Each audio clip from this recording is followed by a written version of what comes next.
I want to thank a number of people for coming here. Above all, I'd like to have Elliot Hillback and Roberto Donato stand for a round of applause for bringing the DB4 convertible.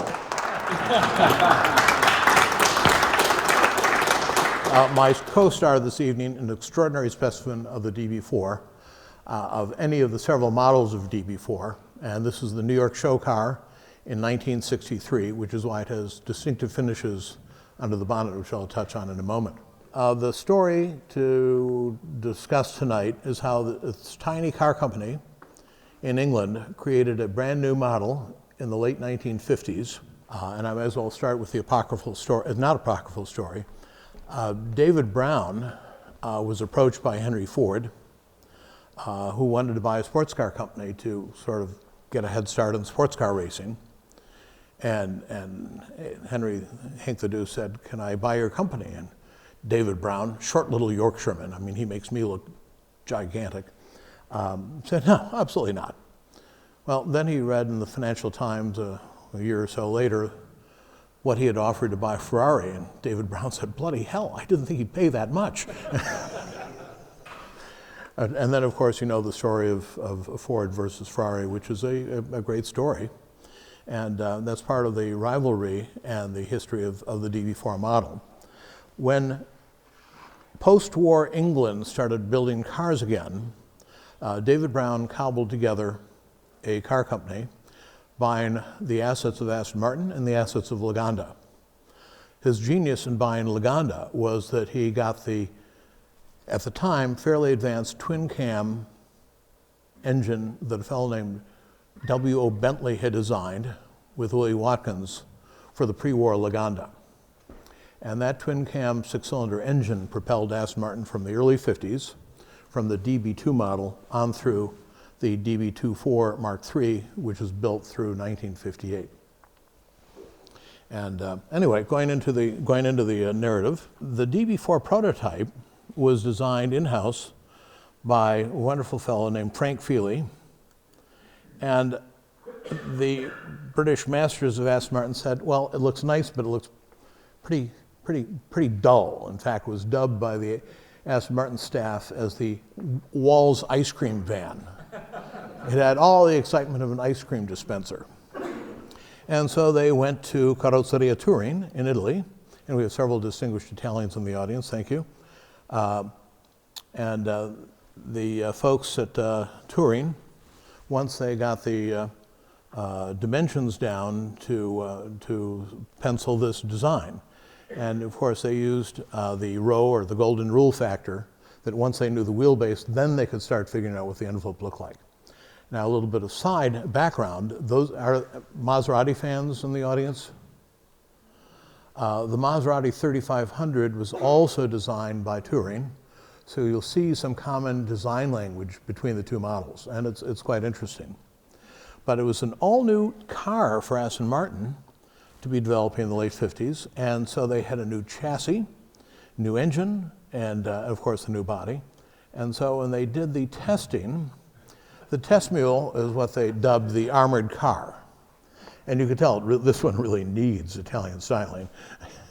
But it helped them figure out the platform chassis, which turned out to be a pretty well executed design that launched in 1958 and persisted through the DB4, DB5, DB6, the six-cylinder DB6, the stretched and widened DBS, and the chassis actually lived through the series of V8 coupes and through the Aston Martin Lagonda, the wedge that was the breakthrough car of the 1970s for Aston Martin. Same core chassis was extended, widened, lengthened, and it was even the Lagonda, which I've driven a few in the Berkshires, and they're actually fun cars to drive at 70 miles an hour in the mountains. You might not think so given their mass, but they're actually pretty cool cars. Well, there has been a tradition of racing Astons. This happens to be a Series 2 DB4. There are 5 series of DB4s, and you can tell the early DB4s have the cheese grater grill. A nice word in French for grill is calendar. It has the big air scoop and so forth. And shortly after that, came the DB4GT, which looks a lot like the Series 2 DB4, except it's 5 inches shorter, the so-called short wheelbase. The standard DB4 was meant to be a 2+2 tourer. And when it came out, it made its debut not in London in October 1958, as many hack journalists in Britain wrote, but it made its debut in Paris in September of 1958 through their distributor, Garage Mirabeau. And Mirabeau had a little party for their good customers. They had various literary giants. I think Françoise Sagan had a couple of Aston Martins, actually 3 or 4 in the course of her career. Very big. One of the great Italian car journalists, the Etzerini author, wrote a great article about Françoise Sagan and her sports cars, and renamed named that title Bonjour Vitesse, which those of you who've read Françoise Sagan, her famous novel that vaulted her to global fame was Bonjour Tristesse, hello sadness. Well, vitesse or speed seems a lot more fun. But the DB4, including the one you see before you, has such clean lines, such remarkable purity of form that it was a hit. And I think in 1958, that's what sparked Jaguar to have to really think hard and go back to the drawing board when they came out with a new model called the XKE, which itself was a huge hit when it came out 3 years later. So the engine that was put into the Aston Martin was quite a story unto itself. It was concluded they had to make a bigger capacity engine. The Bentley engine was pretty much maxed out at not too far over 3 liters, whereas the engine in the DB456 from the get-go was started at 3.7 liters with the realization that it could go to 4.2 or 4.5. In fact, later, a few slides on, we'll see the homologation papers where the engine is homologated up to, I think, 4.2 liters, back in the 60s.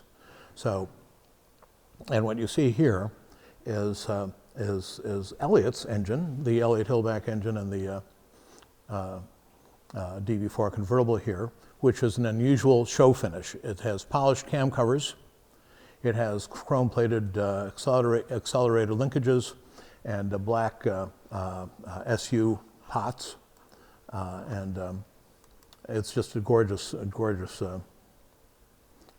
beast.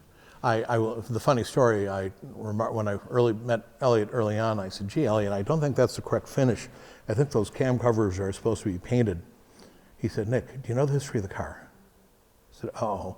He said, "Nick, it was the New York show car." I said, "Oh, of course, it had the show car finishes, which is the polished camshafts. Otherwise, all the other Aston Martins have painted, gray painted camshaft covers, what you might call British toolbox mottled silver, a Sherwin-Williams paint called Dimenso that gives you that beautiful British toolbox kind of look." So anyway, I'm so chastened. I've always been in debt to Mr. Hillback for educating me. So anyway, great car. It went through 5 iterations. This is a very early DB4, which didn't have window frames. It had the simple cheese grater sort of grill. This one happens to be in Buenos Aires. And it also didn't have the oil cooler that came later. And the oil cooler came about after the first cars were delivered, and the first spate of failures happened in France. And John Wyer, the great general manager, who, by the way, who knows who John Wyer is? About a third, half folks. John Wyer was the general manager of Aston Martin at the time. He ran the race team for Aston's. And after he left Aston Martin, when David Brown decided he didn't want to continue racing after 1959, left to go to work for Ford on the GT40 project. And after that, Mr. Wyer went on to work for Porsche on the 917 and their World Championship. and then for Gulf Mirage and their World Championship. The point is that the engine was a very robust 6-cylinder engine, but the engineers had never had the experience of auto roots, which I'll get back to in a moment. The construction of the DB4 and onward through the DB5 was the superleggera method of touring, of hanging unstressed aluminium over a space frame of tubes. So the skin is unstressed, it's not structural. And so when you look at a naked pre-aluminum sheathing, DB4, DB5, that's what it looks like. This is a wrecked, burned out DB4 that belonged in a very early DB4, I might add, that I was actually asked to appraise for an insurance company. I'm not normally an insurance appraiser, but the insurance company couldn't find anybody else to come up with a value on a DB4 that was in a garage outside of Akron, and so I took the job. And anyway, so this is the poor car, and you can tell the aluminium is simply melted away from the top of the car. And you can see, what's that? What did you appraise it at? 200,000. So this is in somewhat recent years. The car behind you is worth a bit more than that, arguably, today.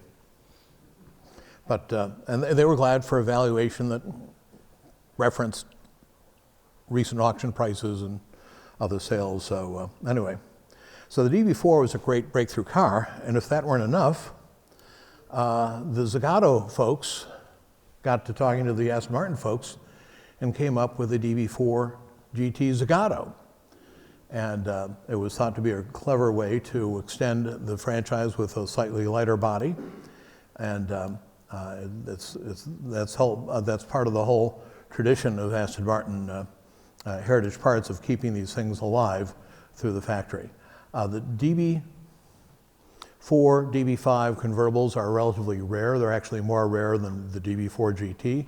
Only 70 convertibles were built like Elliott's, making it more rare than a DB4 GT. You might ask, who was the competition for Aston Martin? Well, Ferrari was the competition, Maserati was the competition, Jaguar was the competition, but then they also had in-house competition. David Brown wanted to have his four-door Lagonda.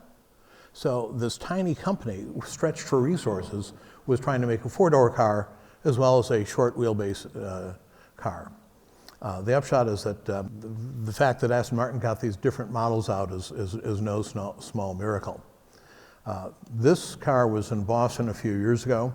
It was bought new out of Garage Mirabeau in Paris by a fellow named Murray, who was a naval attaché. He sounded like he might have been a candidate for substituting for James Bond as a Navy commander.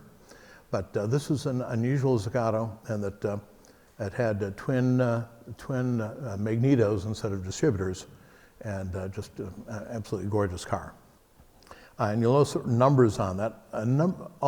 Many of the DB4 GTs were raced at one point or another. This is the prototype, which is presented here at Le Mans with an experimental 3-liter engine driven by the Swiss distributor Hubert Patet and Lausanne. And the 3-liter engine was not well proven and only lasted a few hours, but he was in the fray. Anyway, moving right along, the DB4 was a good car. It wasn't raced so much in period, but there was a couple crazy people from around here that would race these things in various events and have fun. Here we are at Road America. Should you be going to Oshkosh Fly-In, Mr. Hassaway, I think you're a Fly-In fan? I've been 19 times. 19 times, okay. Oshkosh only 19 times. Wow. At some point you'll want to go the week before and go down to Elkhart Lake, which is 30 miles away, and see what sort of foolishness goes on there. But this happens to be Sebring. This is the lawn in Elkhart Lake at the Osthoff Resort. But the people have been running these cars at speed for some time.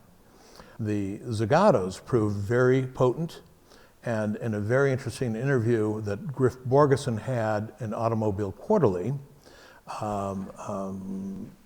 Mr. Borgeson interviewed Giotto Bizzarini on the history of how the GTO was developed. And Mr. Bizzarini said the #1 propellant for Enzo to move on from the 250 GT Berlinetto, what we call the short wheelbase today, was the Zagato, Aston Martin. So rattled his nerves, he thought they were onto something with a shorter wheelbase and having, well, even more Italian content. And you know, there's Italian content all over these cars, as you may gather. The Monza filler cap is only one clue. The Zagato form is just distinctive, whereas the controls are quite British, I think. Sort of the Spitfire pilots will appreciate the gauges. I would note this is a Zagato interior, which is pretty much a standard DB4 GT. The advertising that was done for Aston Martin was pretty limited because they were a tiny company. They didn't have a big budget. We're not talking General Motors buying a couple pages in Look magazine, but they decided it'd be fun to have a measure of how quickly it could go from 0 to 100 and then back to 0. And they did that at the Myra Test Center and managed to do that in 100 seconds, and nobody had thought of that as a performance index. And you'll recall, this is the era when disc brakes were just starting. And you Ferrari tifosi, you Ferrari fans will know that Mr. Ferrari was quoted as saying, "I don't make my cars to stop, I make them to go." And only at the last second, when the 250 GT Berlinetta was on the stand the night before the Paris Salon opened, the crew from Modena hung 4-wheel disc brakes on the new short wheelbase. They did it literally at the auto show, not at the factory, because they decided the message had finally come through, these disc brakes are not going to go away, maybe we ought to consider using them. But that was a remarkable bit of progress. The DB5 was the next model, which looks almost identical to the DB4. The difference is it's a little bit longer. It's got the 3 taillights in the back, which started with the Series 4 DB4s, and then a few other features like the sturdy bumpers with so forth. It's often tough to tell the difference between a DB4 and a DB5. Back to the GTs. The GTs were often put into races literally fresh off the boat. This is Bahamas in 1961. This is chassis 135, which had literally come in just about the same time as 133 did, which is white. And it was entered at Bahamas Speed Week and driven very aggressively, very well, but not necessarily perfectly. In the first turn, on the first lap, it got a little bit squeezed by a Ferrari 250. And, but don't worry, it's all metal. It all, you know, my friends in Arlington, Mass. Arlington guys, how many Arlington people are there here? Hanging in the back of the classroom. That's where the troublemakers are, right? Anyway, the usual joke when people see a damaged car on somebody's Facebook page is the usual joke is that'll all buff out. Well, here is the same car on the showroom floor at Inskip after the body work had been done post that was Sebring. That was a Sebring shot. So also at Sebring, there's a guy named Sterling Moss who was a regular around the Aston Martin family. Quite a great guy. This is when Sterling had hair.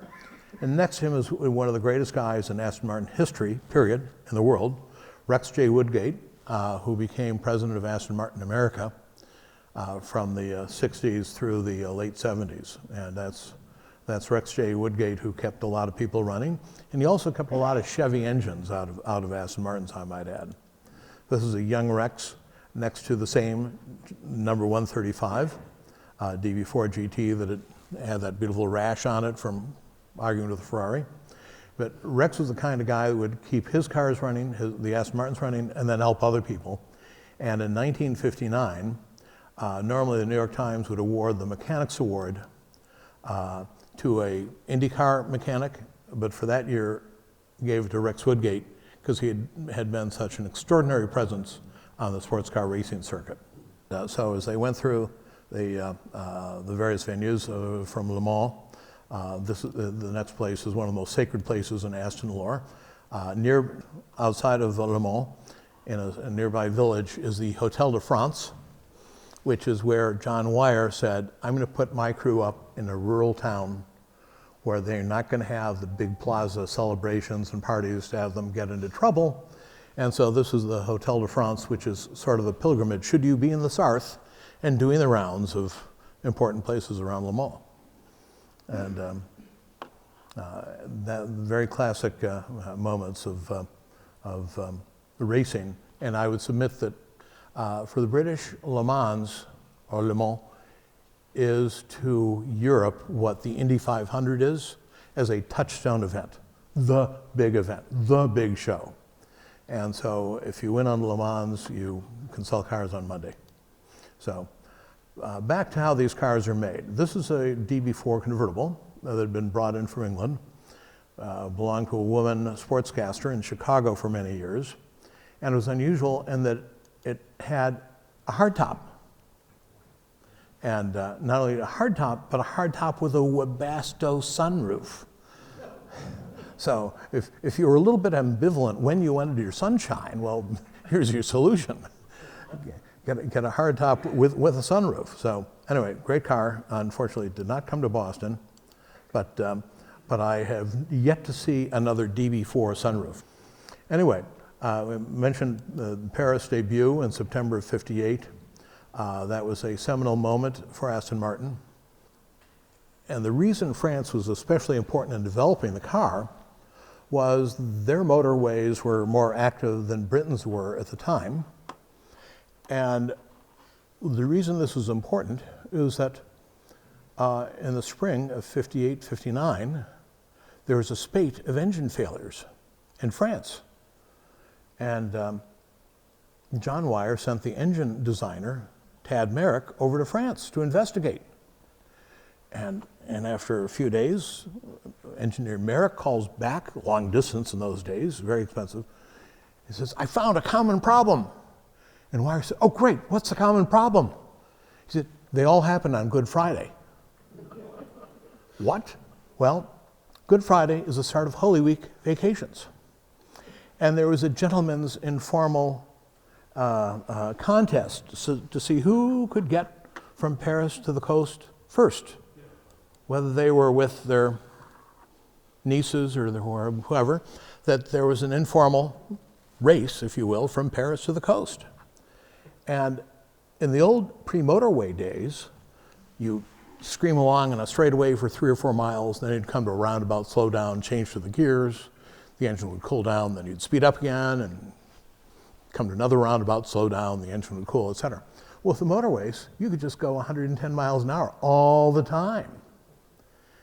And this brand new aluminum engine was expanding once it got really hot, far more than anybody imagined would happen. And that caused the engine, the bearings to spin. And so the solution was to add an oil cooler. And I believe the oil capacity of this car on the DB5's forward is all about 3 gallons of oil, 12 quarts of oil. And that's how engine cooling was solved by Aston Martin.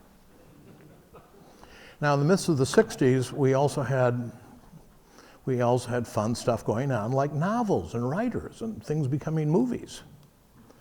Well, there's a guy named Ian Fleming who had a really great hero named James Bond. And in the movie, in the book, Goldfinger, Mr. Bond is driving an early, mid-50s Aston Martin DB4 Mark III with the old Bentley engine. And by the time the movie came out, thank you, Broccoli family, in 1964, the DB5 was the new model. So, of course, they went to the new model, which was actually, those of you who know the story, know that the DB5s in the movie are actually rebadged late DB4s, but they had to look like the newest model because the movie was coming out when the DB5 was going to be out, and they wanted to have the latest, greatest car possible. And most women don't mind my showing a picture of Sean Connery. So, but there's Sean Connery in the DB5. In the midst of all this glamorous stuff, John Wyer had been getting the new DB4 out. He'd been with them since the late war. And John Wyer was highly regarded as a brilliant team manager and strategist. For example, when they won in 1959, his strategy was to send Sterling Moss out as the rabbit, knowing the Ferrari guys could not stand to not let him go ahead of them. And sure enough, the Ferrari people chased Sterling Moss. And by the time Sterling Moss's engine blew up in the course of the night, the Ferraris were burning out too. And his strategy was to use Moss as bait to break the Ferraris. And that strategy worked quite nicely. Thank you. When I went out to interview Mr. Wyer in 1988, the year before he died, I brought along a couple copies of his books.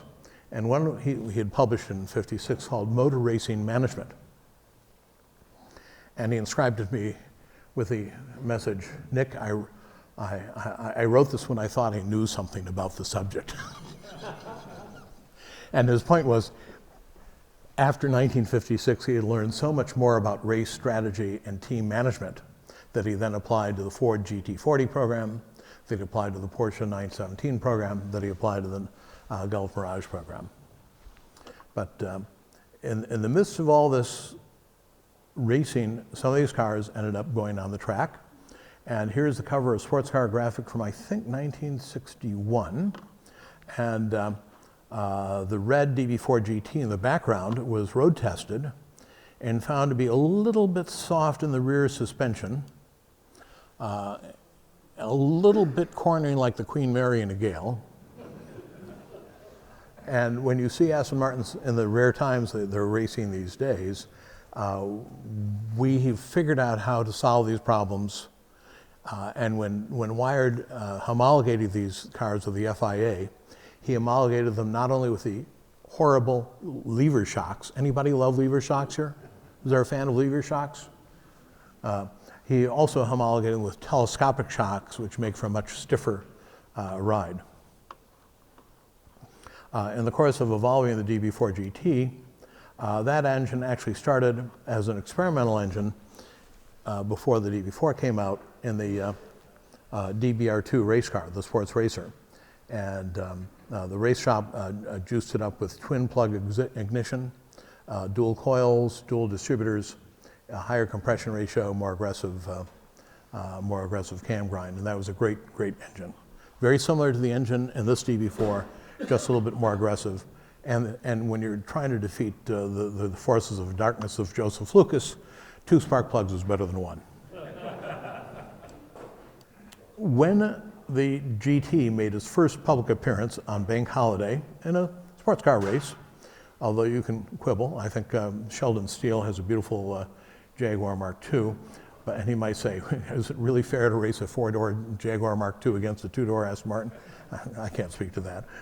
But anyway, the point is, Moss won that event, and that was not bad advertising. The prototype DB4 GT came out in the May Bank Holiday of 1959, and that was a pretty good thing to do. There are a couple of modern Aston Martin owners here. For years, there's been a tradition that Aston Martin owners like to party, and this just happens to be a cute picnic of a bunch of Zagatos. And I'm sure there's, French style, a couple of open picnic baskets, and somebody's popping corks somewhere.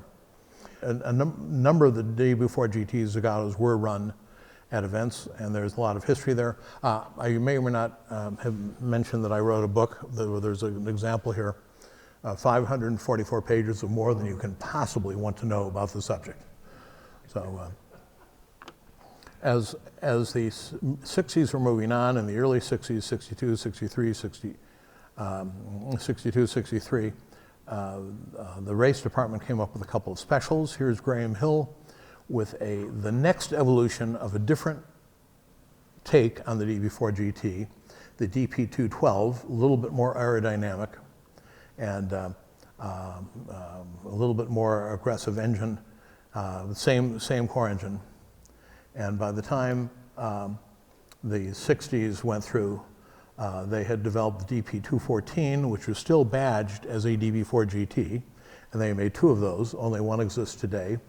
belonged to Simon Draper, the publisher of Pellon Books. The other was destroyed in a crash at the Nürburgring. And then there was one more model built that was actually almost really not a GT, called the DP215, that looks like it. The 15 is the DP215. But these were incredibly effective GT cars. When put into racetracks with GTOs, they were on a par pretty much with the GTO. History stopped paying attention to Aston Martin once David Brown said he's not interested in racing anymore. But at September 1963, Monza, the Coppa d'Italia, two DB4GT project cars, these two here, the DP214, ran in the Coppa d'Italia in Monza and beat 5 GTOs. And in Germany, a guy in a lightweight DB4 GT, Peter Lindemann, who was the Jaguar Aston Martin importer, in an ADAC race beat something like 5 short wheelbases. And the irony was that when they wanted to be, Aston Martin could be competitive or on par, with parity with Aston Martin's best, with Ferrari's best Grand Touring cars. But Mr. Brown, unlike Mr. Ferrari, did not live to race. He wanted to go do something else. So, but Mr. Wire told me these were easy cars to make. They were easily fabricated. The engines were already well proven. A bit on the Italian content, you'll notice the carburetors on many of the performance Aston Martins of the era were Webers. The wheels were Barani. Elliott has Barani wheels on this DB4 convertible. What's the benefit of a Barani wheel? Also the fact they're gorgeous in aluminum, much prettier than a painted gray Dunlop wheel. The aluminum wheels weigh 5 pounds less per wheel than the steel wheel. A pound off the rotating mass is worth 4 pounds off the chassis. So that's taking each wheel at 5 pounds off each wheel times 4 wheels.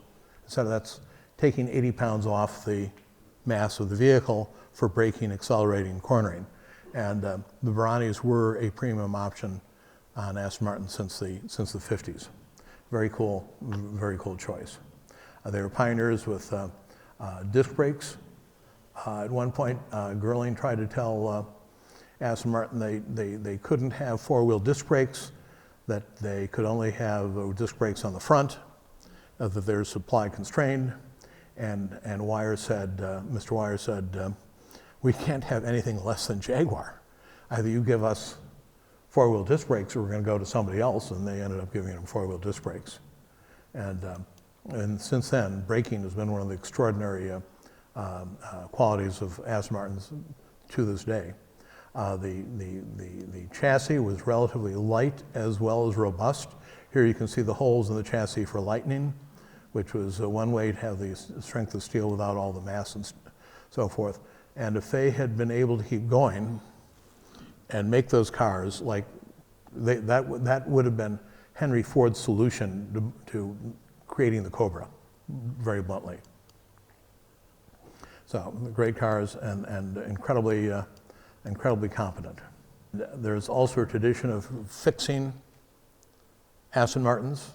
The car in primer is the DP215. Someone had taken it out on the newly opened, or yet to almost to be opened, M1 motorway for some high-speed testing, and made an error and rolled it a few times.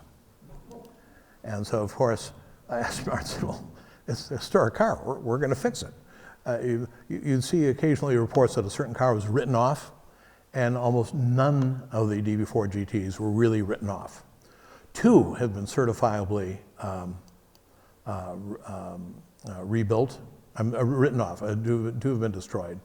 But they're great cars, and between the Zagato, of which 19 chassis plates were delivered, and that's one of the funny things about Aston Martin lore. Lucien Bianchi had borrowed a DB4 GT Zagato and wrecked it at Spa, and it was a customer's car. So to fix it, Aston Martin brought it back to Newport Pagnell, and looking at the wreckage, decided to slip the old chassis plate on a brand new chassis. So there are actually 20 Zagatos built, but only 19 chassis plates. And since these considerable British taxes had already been paid on that previous chassis number, that was a slick way to get through the situation. So keep that in mind if you're in a high tax environment, what sort of cunning your people can be counted on for. Again, it was a great car, symbolic car. This is the prototype DP199 with the Swiss stripes, which has since been re-restored. But that was not a successful entry at Le Mans 1959, but still a really cool car. Still a really cool engine. I invite you to look over Elliott's engine. It's a gorgeous piece of industrial art. This happens to have the Webers on it. This happens to have the twin ignition. But you'll notice at the front of the engine there's a beautifully crafted oil filler cap that's magnetically kept in place for when you're putting those 12 quarts in. The block is aluminum with steel liners. The head's aluminum with aluminum cam covers. The engine has proven to be very robust and last a long time. And I think the caption on this, in one picture that Aston Martin did, was "Airplane without wings." So, again, they were great cars. They were put to the test of combat. And I happened, as a kid, for some reason, buy the SCCA rule book. And much to my amazement, in later years, discovered that the DB4GT and the DB4 were homologated in there, and they were homologated with telescopic shocks and bigger engines. So anyway, as I mentioned, a lot of these had boo-boos along the way, but they almost all got rebuilt. This was actually a husband-wife collision on the race course, but let's not talk about that. Here is a picture that has, to me, one of the most magic moments in Gran Turismo history and evolution. It's my DB4 GT, chassis 130, in red in the middle, sandwiched between one of the 7 long wheelbase 250 GTs that was built before Ferrari made them short wheelbases. Now, everybody knows the short wheelbase because it's so famous. Many people aren't aware that Ferrari built 7 long wheelbase GTs before shortening it. And my theory, personal theory, is that Aston did that in reaction to Aston Martin, and they didn't shorten it from the get-go because the old chassis had been homologated under the 250 Tour de France, and having the wheelbase change might have been one more thing too many, so that's what happened. I mentioned that France was and I'm so glad we have French people with us. This is a little book that I bought in an auto store off the Champs-Élysées years ago, Aston Martin, all the history. The distributor, the dealer in Paris, was very influential. And when the DB4 came out, it was a smash hit. David Brown was thrilled. He took John Wyer out to dinner at Fouquet's, a very chic bistro in Paris, I believe popular with show business people. I dined there on expense account a few years ago, but and I recommend the expense account. But anyway, the point is, at Fouquet's, David Brown was asked by John Wyer, he said, our distributor is saying, can you give me a 2-seater to compete with the 250 Tour de France? And that's how the DB4 GT came about. So the DB, oh. Mike is dying? I'll project. How's this? Okay. What's that? Oh yeah, Prince of Darkness. Anyway, we're in the home stretch here. A couple more slides. The point is that the GT came about because the French agent asked for a two-seater to compete with the 250 Tour de France. And David Brown gave the go-ahead at the dinner, and that was in September '58. By spring, they had the prototype GT, and then Bank Holiday, they had the initial race with Sterling Moss, which was successful. Modern history, last two slides. Ford acquired Aston in '87. Later, they acquired Jaguar and Volvo, and made the Performance Automotive Group. 20 years later, Aston Martin was spun off. It's since gone through a couple of other ownership changes. The present chairman of the board is Lawrence Stroll from Quebec. The DB7 was considered to be the modern Aston that brought Aston back into the contention as a serious car maker. Yes, it was derived from the XJS platform, but it was a distinct car, and the engine, the inline six, started as a Jaguar engine, but had the Eaton supercharger, which was first used on the Ford Thunderbird Super Coupe in 1989. That Eaton did specifically for Ford Motor, and turns out to have been a very good formula for the DB7 as arguably the most successful car in Aston Martin's history in terms of numbers of examples built. The Vanquish, starting in Newport Pagnell, there's one Vanquish owner here, was a breakthrough platform in carbon fiber, and you've seen some of the more modern examples in the hypercar category. And yes, the V8 Jaguar was a starting point for the modern Vantage, but it's different and it's engineered differently. And you look under the bonnet of any of the V8 Vantage Roadsters or coupes, to me, I look at the dry sump, stainless steel accumulator for the oil as a bit of industrial art that lets Aston Martin lower the engine to have a lower bonnet line and better aerodynamics. And that's an example of, I think, brilliant British engineering, figuring out how to do the job better. So anyway, onward from here, I will just say in closing that I will add this as a tribute to the great John Wyer. Here John is with his wife, Toddy. Toddy was dubbed by Graham Hill. For some reason, he referred to her as Old Haddock, but and she never understood why. But anyway, that was a term of affection.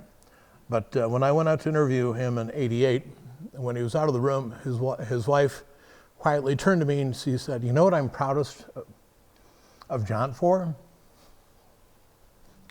Nobody ever died driving for him. Drivers died driving for that other guy." And that was her point about the goodness of John Wyer, that he could win races and bring everybody home. So anyway, just as a tribute to John Wyer, who with a plucky little British company got a whole bunch of stuff done, and that company is alive today. So that's it. That's a short history of the DB4, more than you may want to know, but I figured that might be fun to share this evening. Thank you. Thank you.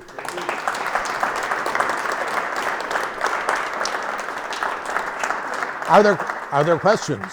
Better yet, are there answers? I have had a whole wonderful chance to have a lot of really cool cars. Ferrari, I had some other cars, they're nice cars. This was always our favorite, my wife's favorite, everybody's. But make sure, if you're going to have a great car like this, get it out on the road, drive it around. There's a bunch of people, some of them are in this room, that used to go with me and with a whole bunch of cars, not all mine and not all theirs, but some other friends. And we'd go up to Watkins Glen and have a great weekend at the big vintage weekend, and come back, have a great time. And so there's a lots of, don't park it in the garage, because time comes too long and time comes too fast, and don't lose it. Thanks. Thank you all. I might mention that Elliot had an exquisite array of GT cars, and he is my star for gourmet collection of GT cars.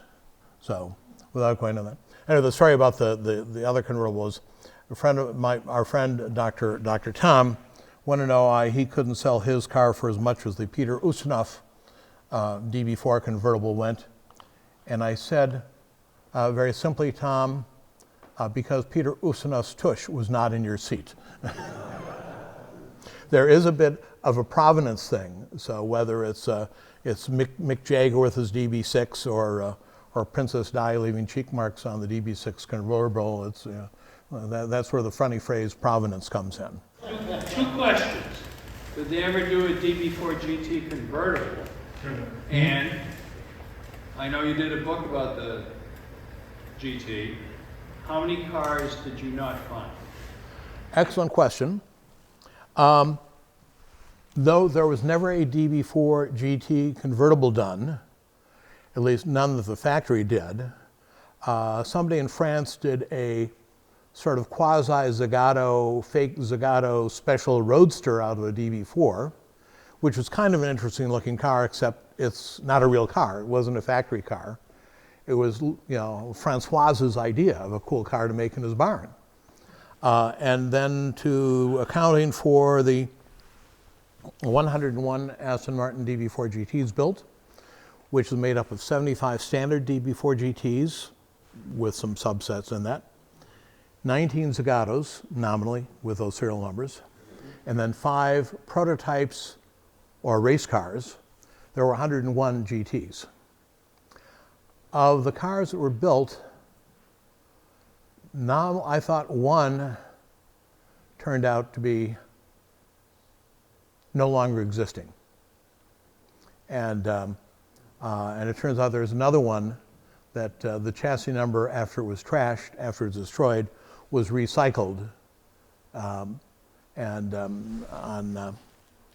the case of the one that I'm familiar with, that I was asked to look at by a very famous restoration shop that shall go unnamed, I was asked to take a look at this car, and underneath the front chassis member, if you want to crawl underneath Elliot's car, I'm sure he'd be glad to let you get the grease off of it. There is about an 1.5 inch wide steel tube cross member. Stamped on that is the chassis number on all DB4s. On the particular car in question, I'm looking at this, and it's very clear somebody took a grinder and ground down about 1/8 of an inch of the steel to stamp some fresh numbers on there, which was my way of saying, I'm sorry, but this is a forgery.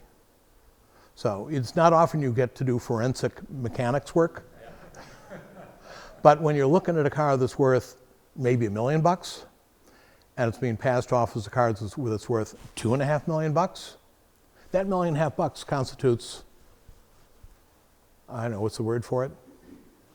Fraud, forgery. So there are very few forged Aston Martins around. There's an old joke, yeah, I was out of Cavallino, yeah, all 12 of the original 7 250 Californias were there. Meaning there are a lot of clone Ferraris out there. A lot of 250 GTEs get chopped into making some more fancy version of the 250 series with that engine. Because the British are so ANRAC.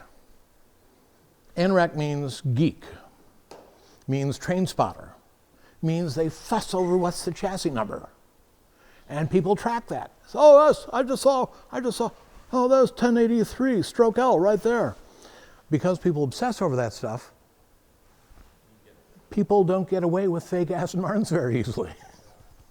And it's sort of an interesting thing, which is not to say anything against the Ferrari world, which is a wonderful world. I've had a little bit of a dabble in it. But there are relatively few fake Aston Martins floating around.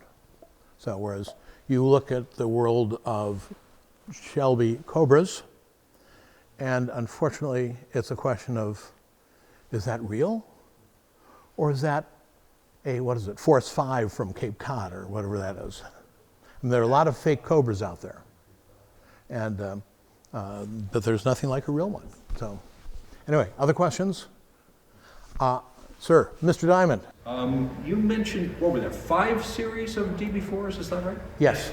So there were 5. So I recall reading years ago, I think that there were differences in the wheel sizes or something from one to another.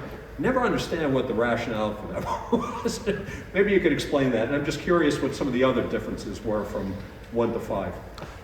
The evolutionary changes, and there's a website called astonmartins.com that explains it very well. It's produced by a retired pharmacist in Waltham, England.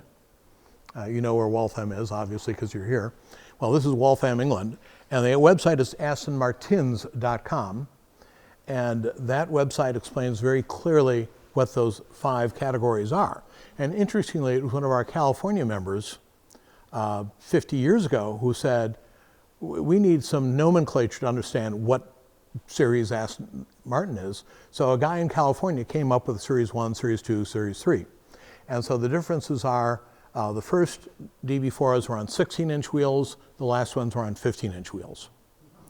The taillights on the earliest DB4s are what we call the cathedral taillights. They look like the Alvis taillights because they are, whereas the later ones have these beautifully stacked 3-color lenses, as you see on Elliott's exquisite car.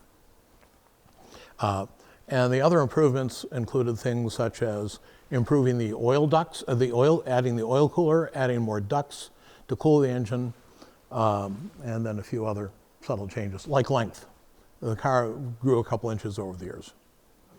So did that help? Did that start, Mark? Why did they go to a smaller wheel?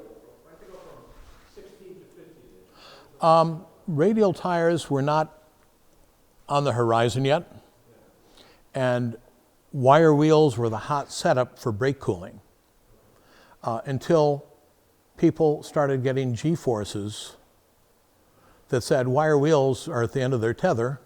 And by the way, disc brakes cool better than drum brakes, so you don't need wire wheels so much anymore to cool your brakes. The wire wheels stayed on through the DBS model, which is the new Towns design that looks like the later V8s. When the car came out, the V8 wasn't ready, so they put the well-proven 6-cylinder engine in it and kept it on wire wheels. When they got to the V8 engine, with more torque, more power, they suddenly went to cast wheels because these suckers could accelerate faster and corner faster. And those side loads, when you look at the early 60s racing reports, you'll see the occasional story that so-and-so's right rear wheel, the wire basket collapsed about the 20th lap.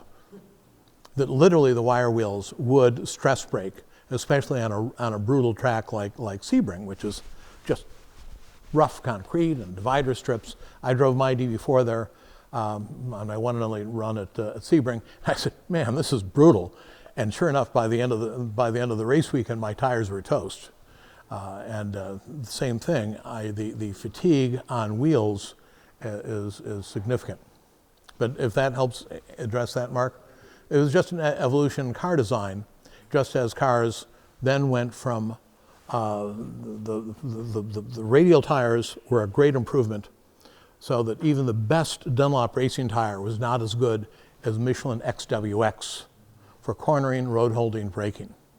The radials were just proven advantage over even the very best that Dunlop or Avon or Goodyear could make in a conventional bias ply tire. I'd like to once again thank Elliott Hillback and Roberto Donato for getting the DB4 convertible here. It is just such an exquisite example. I want to thank my wife, who's in the front row, for suffering through me after all these years. God bless you. And I'd also like to thank our number of friends from a number of distinguished places, from Gilles Motte, who came up from Rhode Island. Bienvenue, Gilles. There are some other French speakers on this end of the room, so make sure you say bonsoir before the evening's over. And I want to thank Mei Lin and Sheldon for hosting this event. Thank you very much.